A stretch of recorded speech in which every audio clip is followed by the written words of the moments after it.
3 things that every seller needs to do to get top dollar for their home. You're listening to Home Sellers Advantage. I'm your host, Aaron Zapata. And I'm your other host, Todd Anderson. We are the Bald Brothers team at Impact Realty Group with Real Broker, and we are here to give you the Home Sellers Advantage. You can find us online at www.baldbrothers.tv. Again, that's baldbrothers.tv. Or you can call us at 833-305-BALD. That's 833-305-2253. Hey, welcome back. We're the Bald Brothers team, and we're going to give you advice that we give to our sellers on a regular basis. So if you are tuning in and you're thinking, I want to get top dollar for my home, you're going to hear this list of 3. I want to know how many buyers don't want to get top dollar for their home. Well, buyers don't. I mean, how many sellers? Exactly. How many sellers say, you know what, I'm going to list my home, but I don't really want top dollar? It's true. I think that pretty much applies to all sellers. All of you who are selling your home, you want to get top dollar. And so if this applies to you, which it does, you need to listen. Absolutely. Now you're going to get halfway into number 1 and you're going to think, I'm out. It's not going to work for me. Not for me. Nope. But we got good news for you. You have to listen till the end because we do have a solution as well. Don't we? Yeah, and no cheating, no skipping to the end. You got to listen to the whole thing. That's right. Because we don't even know where the end begins at this point because we're just going live here to our camera. Well, welcome back. We hope that you've enjoyed this intro so far. And if you are thinking about selling, you're probably going to get your pen and paper out right now and take some good notes. You could take notes with pen and pencil. It's fine. You could. Or you can get your iPad. That's right. Or your phone and just start taking notes in the notepad. All right. I think we need to quit messing around and just get to it, right? Should They're we saying, get to it? We want to know. We want to know what the saying, 3... The audience has spoken. Get to it. Can we drag this on any longer? Oh, man, maybe not. Okay, so I didn't know what that button was. But well, now you know. Now I do. I was looking for like the applause button, but it's not there. I mean, it is there, but I'm not sure which one it is. So here we go. Top 3 things to do to get top dollar for your home. Number 1 is have an HGTV-worthy home. HGTV-worthy home, also known as a turnkey home. Top notch. A property that is turnkey, ready to live in, but not just ready to live in, has all the upgrades and is, just nothing wrong with it. It's picture perfect. Right there is why we lost some people. Because they know their home's not turnkey. They know exactly. Okay, so here's the deal. We have worked with hundreds of sellers, and consistently across the board, those that get the highest dollar amounts for their home, and they usually set neighborhood records, is they have taken the money that they have in savings or somewhere and invested it in their own home. Essentially, they flipped the home themselves. In fact, we have a whole video to this on our website at baldbrothersteam.com. You can go and watch it. But essentially, you need to go in and do all of the upgrades yourself.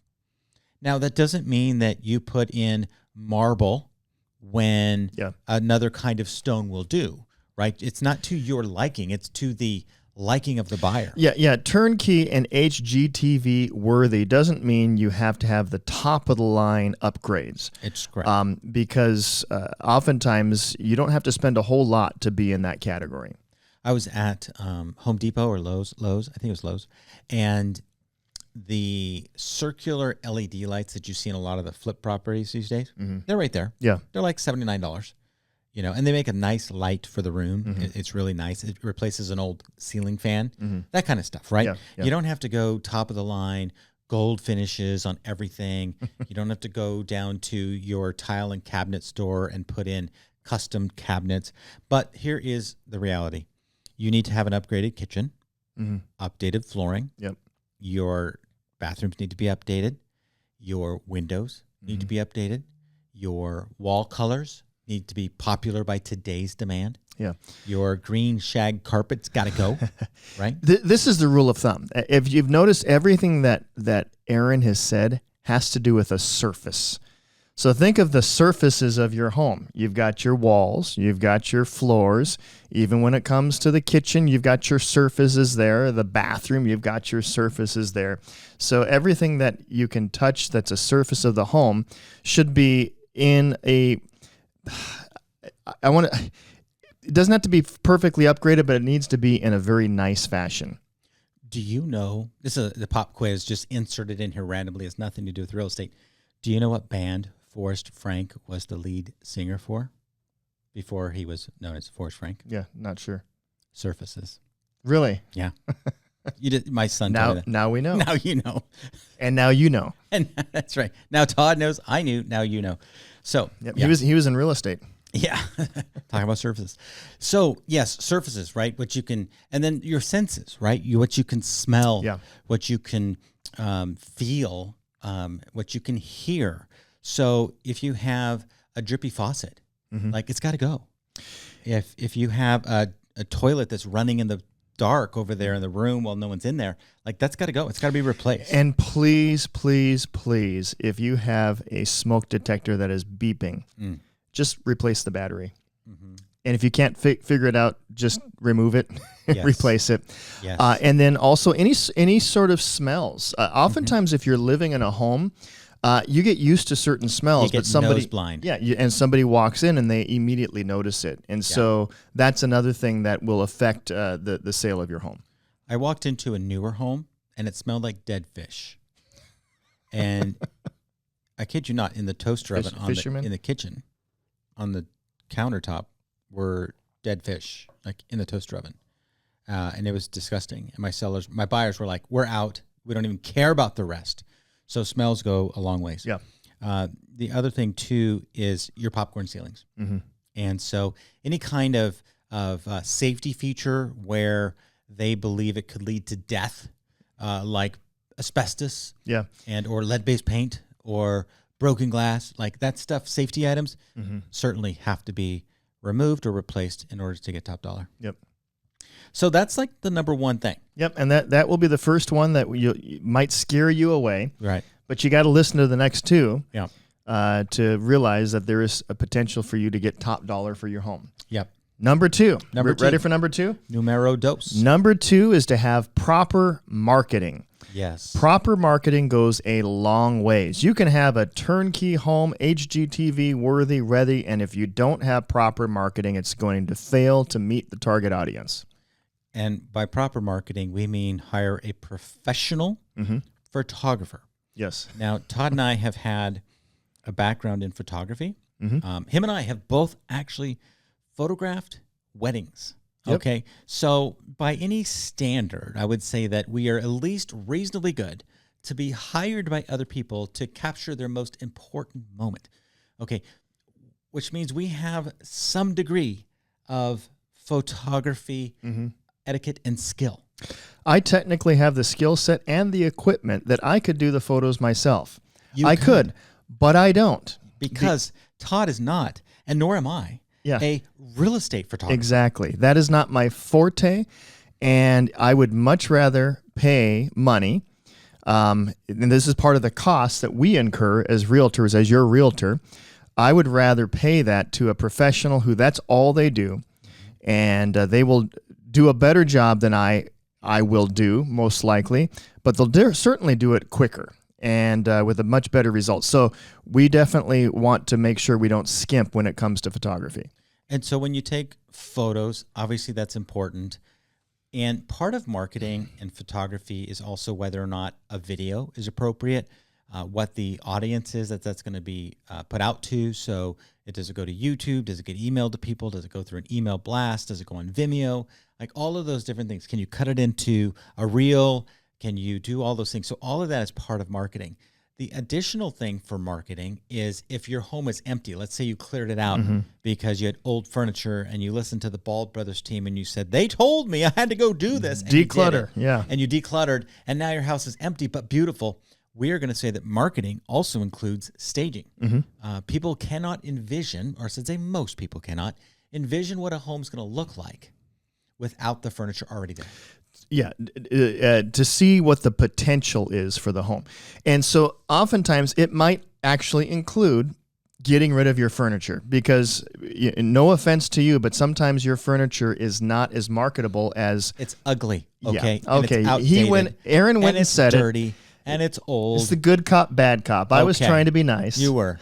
But let's just be honest. They don't need a babysitter, Yeah. right? You need a counselor who's going to advise you appropriately. And we're going to tell you, if your furniture's terrible, you got to get rid of it. That's right. Because people sense it. It goes back to that feeling part of the deal again, right? And so they're saying, well, if we get rid of the furniture, how are we going to fill it? Well, that's where we come in. Because we have an expertise when it comes to marketing. We work with staging companies, and they come in and they know exactly. Most stagers have several different ways that they can stage. We have a specific color palette, a specific way that we stage our homes, and the staging companies that we work with know exactly what that is. And so they will professionally stage it. They will utilize the space in the best way possible to yield the best possible results. We have a prescription that they follow. That's right. It works out great because it matches all of our marketing materials and our branding. So that's number 2, right? Is you got to have the right marketing. Yep. Because you don't want to ruin a beautiful house on terrible marketing. And part of that too is looking at your neighborhood and what your community expects in terms of marketing. Okay. If you have, and we sell these, if you have a mobile home, that's going to require a different level of marketing, still professional photos, still staging potentially, but it's going to be a little bit different than selling the $14 million beach house. That's going to be a lot different. Okay. And basically add zeros. And that includes marketing, budgets, and everything like that. So, and with the target demographic, there is different levels of expectations that your potential buyers have. Yeah, and our staging materials in Irvine can be different than they would be in a different area that's not as affluent. Okay, and that's just part of what we do as marketing. So you got to make sure that number 2 item is completely filled in. And our staging materials in a beach property is going to be different than our staging materials might be in Palm Springs or a desert property. We add sand. We just sprinkle a little bit of sand. We put a sand and a sand dollar. Yeah, in the beach, both of those have sand. Starfish. Both of those have sand. So the beach house has a certain type of sand, and then the desert properties have a different cactus. No, your marketing is important, and part of what we do is the Ball Brothers lizards. Team. Yeah, lizards. Oh, that maybe we can get that one from the desert. We went out and saw it. The bearded dragon. Bearded dragon. So, what we do is scorpions. As we create an avatar for your buyer, basically we kind of identify what buyer is going to buy your home, and then we have to appeal the marketing to that specific audience because it does matter. Like every home has a buyer, and there are different buyers for every home. So we want to do our best to kind of gear and navigate that carefully. Yep. That's number 2. Number 2. Number 3, you've been listening to this if you skip number 1 and number 2. Number 3 is you have to have a price that's compelling. That's right. And there's no secret there, okay?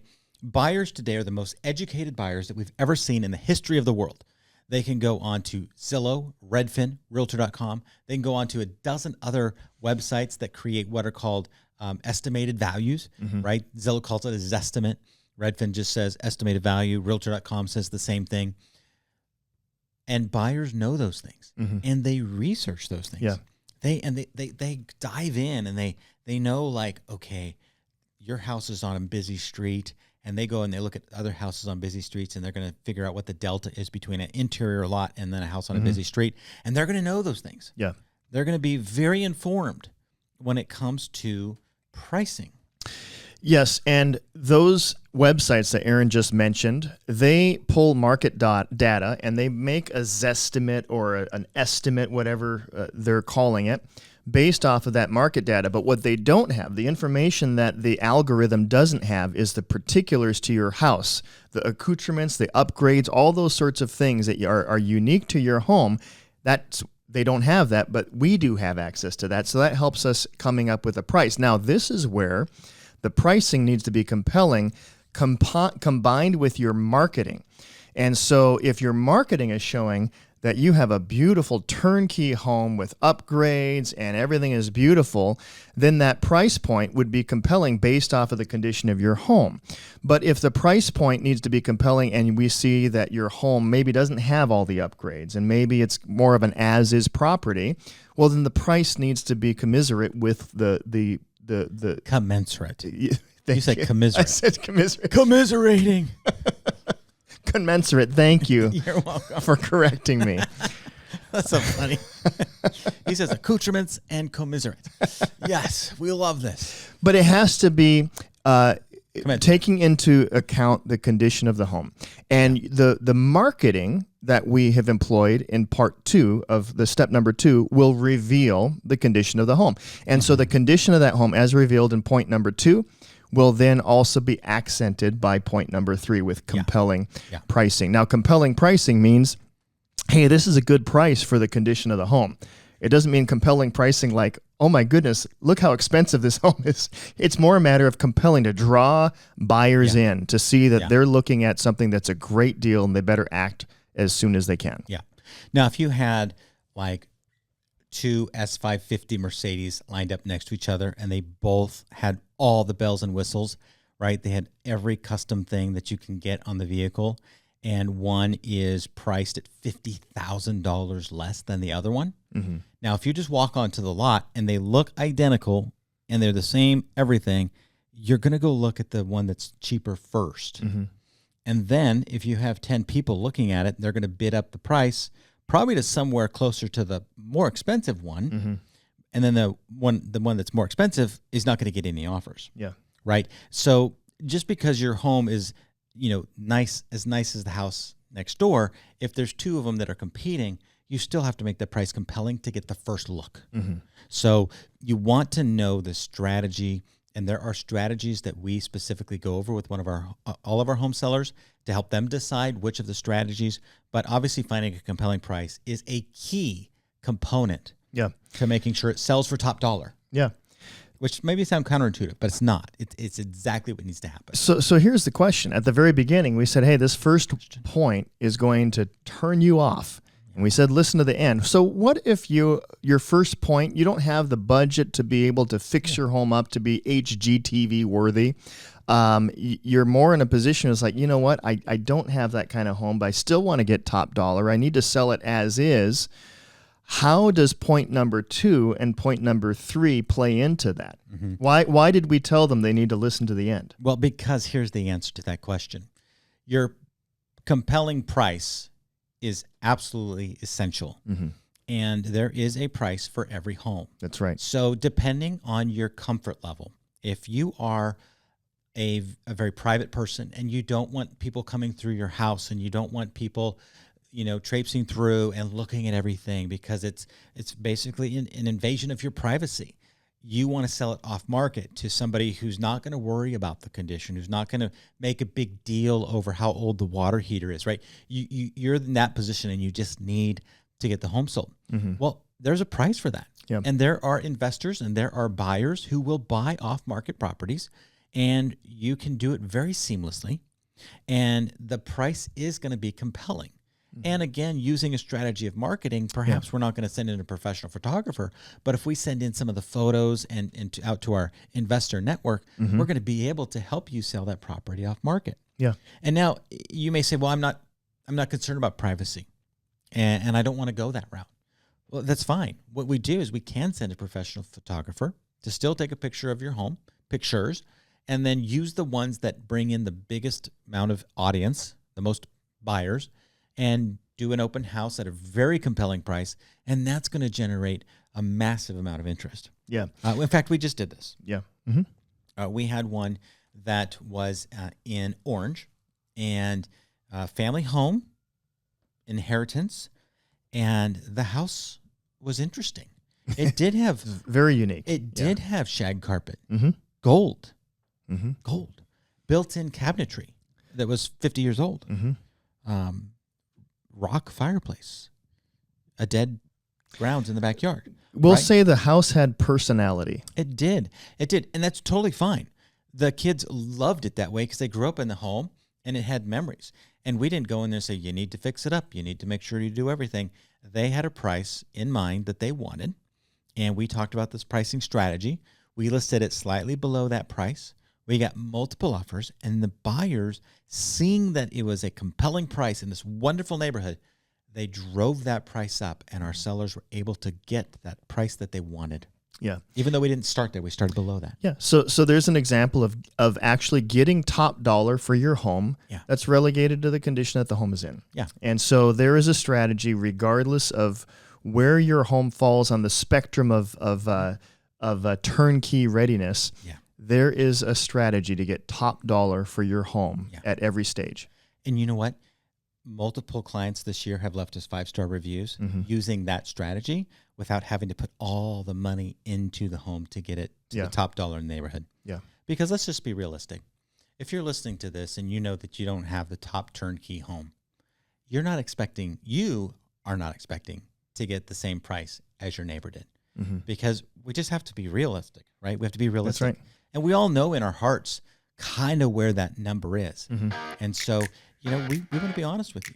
And that's why we look at all the other competing properties, and we look at the photos, and we look at the way it was marketed, and we look at the words that were used to help you come up with a strategy that works no matter what condition your home is. Yep. So I think that's it. That's it. Those are the top 3 things. That's it. And if you want to know more, give us a call, 833-305-BALD. That's 833-305-2253. And ask us, if you want to sell your home, what we would do as your realtor to help you get top dollar. And would you do us a favor? Would you like, subscribe, and share this with somebody who's thinking about selling? Share it with your spouse. Perhaps you guys are looking at getting top dollar and you want to do some of these things. If you need vendors, if you need people to help you here in Southern California to remodel your home, we have a full list of vendors that we've worked with in the past and we work with currently. And so we'd love to help you in that process. Yep. Thank you for watching. You know what we do, Todd? We sell homes. God bless, and until next time, talk to you soon. Thanks for listening to the Home Sellers Advantage. The Bald Brothers team is a licensed DBA of Real Broker, licensed by the California Department of Real Estate, number 02022-092. Again, we do not give any real estate, legal, or financial advice. If you'd like to reach out to us, you can call us at 833-305-BALD, or you can reach us online at baldbrothers.tv. Equal housing opportunity.